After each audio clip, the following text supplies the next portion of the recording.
Welcome, everyone, to the How to Get the Most Out of College podcast. There's a lot of talk about where to go to college, but not nearly enough about how to go to college.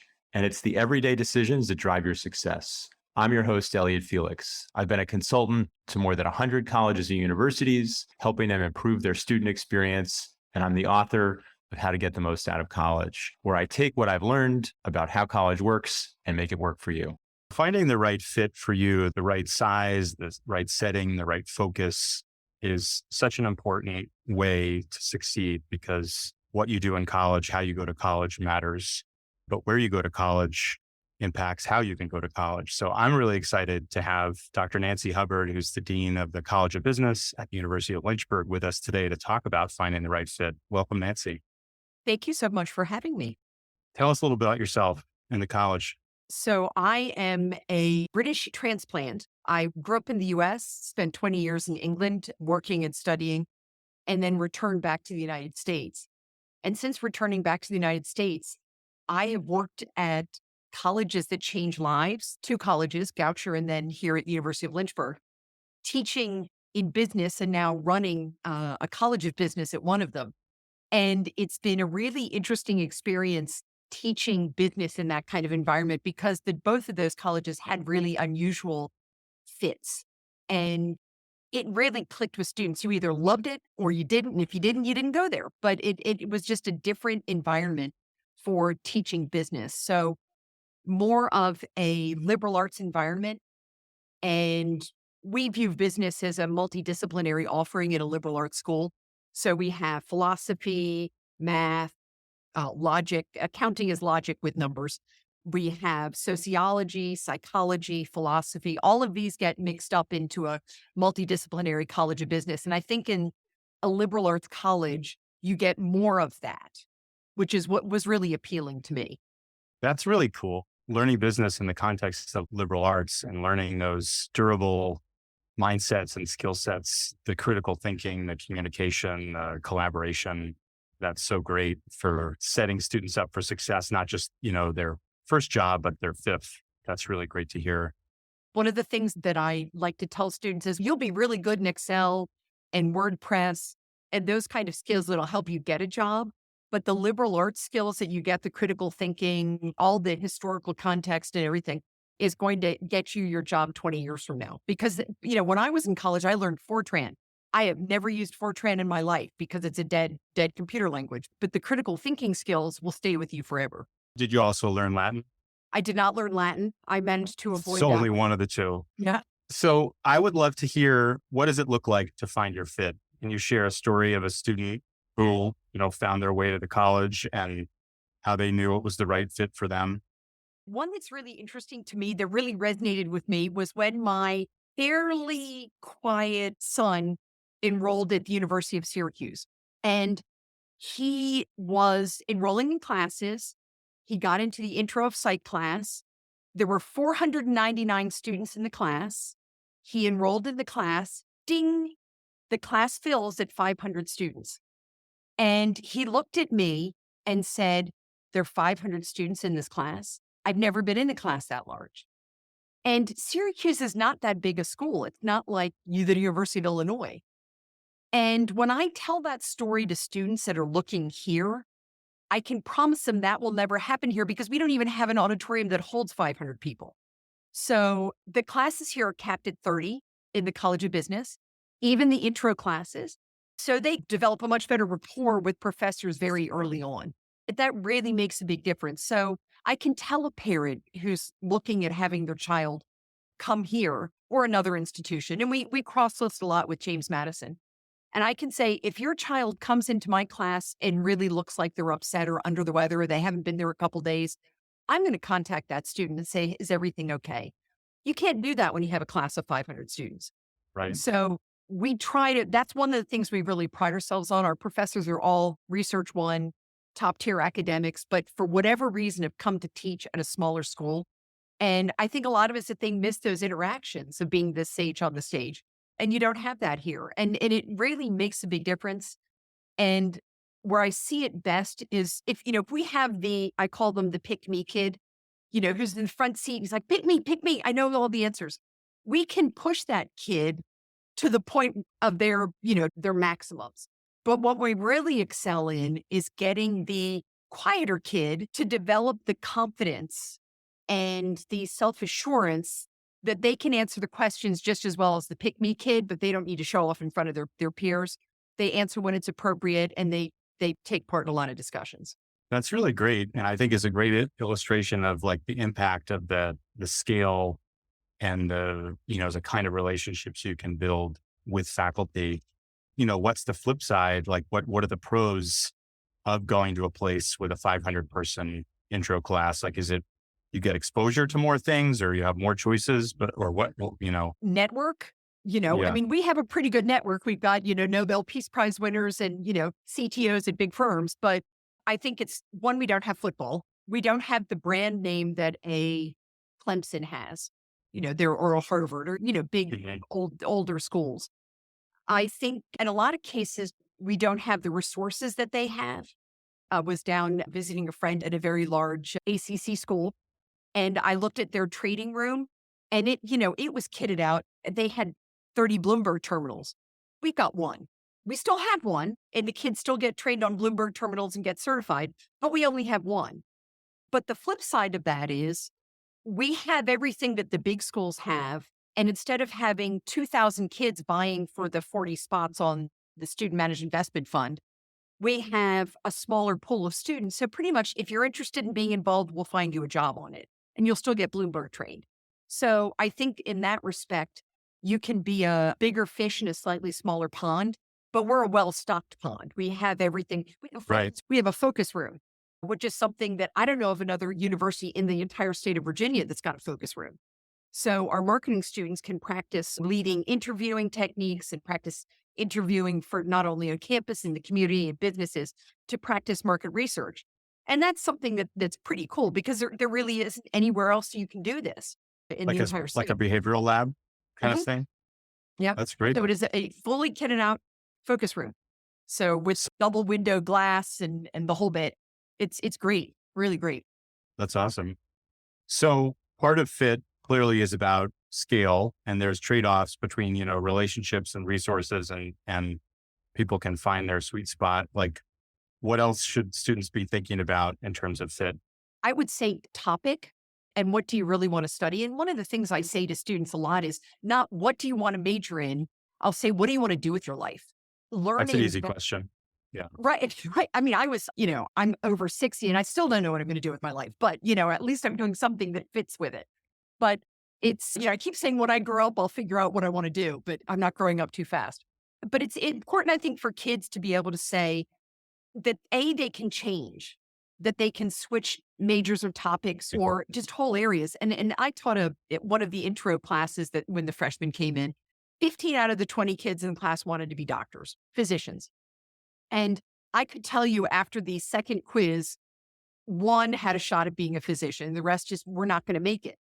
So then it's a question of saying, you have all these options and opportunities open to you. What do you really want? What do you want to do? What is important to you? I want to help people. I want to do something in the medical field where I help people. Okay, well, there are all these options that are open to you. That doesn't necessarily mean you're going to be a physician. And if you have a relationship with the student and get to know them, you can have those kind of discussions. And then Right. being able to say, hey, maybe, talk to this faculty member because they're in this area. It's not my area, but I think they'd be able to help you. And then passing the student over to someone who is in that area who would do it. And one of the things that I will say with my colleagues here that is extraordinary is the level of student focus and really caring about students. So the number of times I've had faculty reach out to me and say, hey, Fred wants to have his own business doing this. Will you talk to Fred? Of course I'll talk to Fred. I'll talk to Fred as much as Fred wants me to talk to him. And everybody on campus is like that. And it goes back to those relationships thing and time. That's interesting. It's like, what do you want to do with your life is the jumping off point. And then there is the follow-up of sort of bringing it down to like, where do you want to start? And then where might you go from there. Did you know what you wanted to do when you were 18 years old? I did. I mean, since middle school, I wanted to be an architect, and that worked out really well. But then after working as an architect for 4 years, I realized that I could have more impact if I started earlier, being the one to kind of define the problem to solve, as opposed to being the one to solve it. So I knew where I wanted to start. I thought I knew what I wanted to do forever, but it turned out I knew where I wanted to start. And then that created a good jumping off point, going from design into strategy. I think what you're describing, a lot of kids have.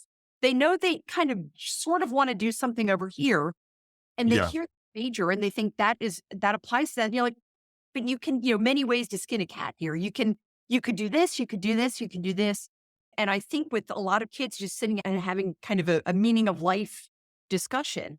Well, and I think the other thing that often makes it so tangible is having a role model. Like if you can work on a real world project or do an internship, or you can meet someone who has the job or the career that you think you might want to have, that's a way to make it more tangible.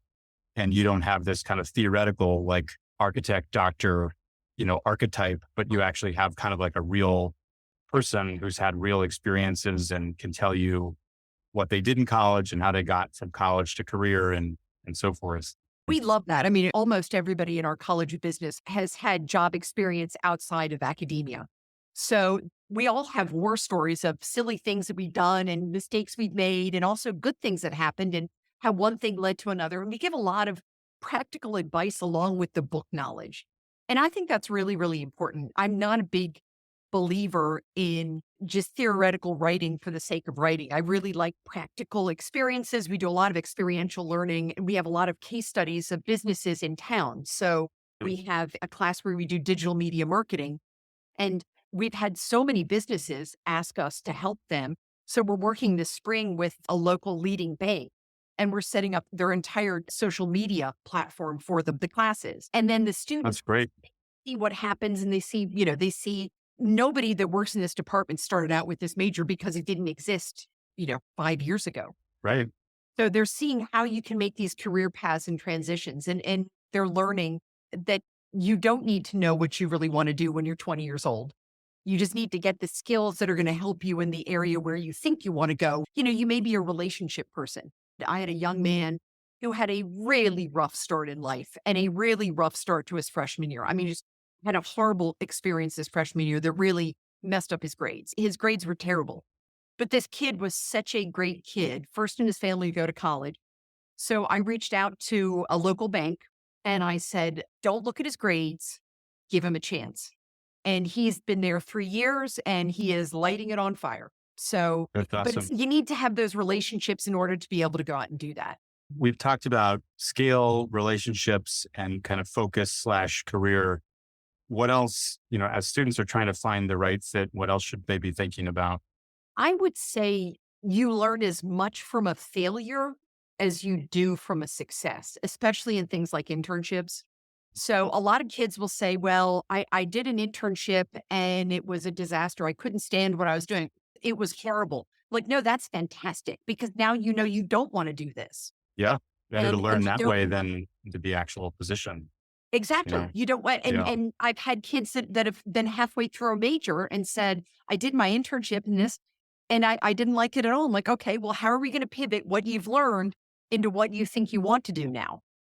So it sounds like finding a place where you can get exposed to lots of stuff and you can experiment is also, a key thing to look for. Well, and that's one thing we've noticed this because we have a lot of professors or kids who are at colleges and universities all around the place. Some are here, some are elsewhere. And one thing that I've noticed that I've heard from some of my other colleagues is that they are required to start down a path at some institutions that if you are, say, a junior and say, I really don't want to do accounting, I want to do marketing, you have to start all the way back as a freshman again. So, you're starting back to ground zero.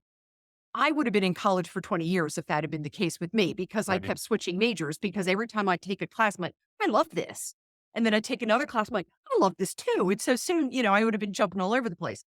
One of the things we do here that I really like is we have a business core, and it doesn't matter if you're doing accounting or digital media or human resource management, you're still going to take the core. So as long Right. as you are deciding before your second semester junior year, you can probably switch and not actually cost you any time. That's another thing to look for is that flexibility. How easy is it to kind of change your mind or change your focus? And, what would the penalty be, in terms of time or money associated with that, and kind of like what's in the core curriculum. Absolutely. And it is That's really amazing great. how many students we have come in who decide their second semester sophomore year, they've taken a business class because their roommates took a business class. They really liked it. And they say, I want to be a business major now. Like, okay, you can major in business. You have time to do it. You have to plan their schedule a little more carefully because we Yeah. do have a lot of laddered classes. You need to take this one to be a prerequisite for that one. So we have that. But if you have good advising, you'd be able to graduate without any problem. So this is such a great checklist for success, in terms of the focus, the flexibility, the advising, the relationships, the resources. I'd love to know your thoughts on how students and families can figure these things out. Like, how can they ascertain, the accessibility of faculty, or, the degree of resources or support they might receive, or the quality of the advising, or the amount of flexibility? How can people figure this stuff out to make better choices? It is so hard, especially if you don't have anybody with that experience in your family. I have one student I've taken under my wing, probably more than other students. She doesn't have anybody in her family who's been to college. So when she has a problem with her advising, she'll just come in and be, what do I do? So we laid out her whole, she's borrowing money, she's paying for her own college. We've laid out her whole schedule and, figured out how much it's going to cost and what she's going to be able to do and, how long it's going to take and everything else. If you don't have that resource in-house, like a parent or an aunt or an uncle or a sibling who's been to college, you're really flying blind. And I Yeah. think it is really, really tough to do. And a lot of what you think that's going to be attractive, maybe like you looked at like, hey, these are great dorms. That doesn't really matter. And you look at this, that's not what matters because you don't know what you don't know. And it's really hard. And I think, an idea of a checklist or a book that, something that you can go through and say, tell me, at least let me understand what I don't know and what I should be asking is the way to go. I can think of at least one book. I can too. So it sounds like one thing is tap into your networks. People have been there before, siblings, friends, family, but then also, if you don't have those resources, those relationships, try and find it elsewhere, through a book or through a counselor. Absolutely. And counselors, I would say, are an incredibly good resource because this is not their first rodeo. They've been through this Yeah. before, and they hopefully know the student as well as the institutions enough to see a fit. Talk to an alum. I mean, that's one thing I would say is talk to someone who's been to the college. If you're interested in 3 colleges and your counselor says, well, we had someone who went there 5 years ago, let me reach out to them, talk to them. But it takes a certain kind of student to have the confidence to do that. Yeah. And, again, we were talking about it before. I think with the post-COVID student, you're going to find a lot of students that really don't have that level of confidence to go reach out to someone they don't know and say, please tell me about your experience at, this institution. Yeah. One of our episodes is on networking and like how you build confidence to do that, reaching out. So folks can check that out. Philip Wilkerson from George Mason. One of the things is we teach kids how to network because they don't know how to do this in a professional way. They know how to go to a party maybe and talk to a friend, meet someone at a party. But, how do you do it in a business context? So our career development office literally has classes on, how do you network? How do you do this? How do you hold a beverage, a plate, and shake someone's hand? And then give them a business card because, they get free business cards. Here said they've got a business card to give them. How do you give someone a business card and ask for a business card in a way that doesn't sound goofy? And, all of this is learned. I mean, we all learned how to do this. Most of us learned, the hard way, but we found it's easier to teach kids how to do this.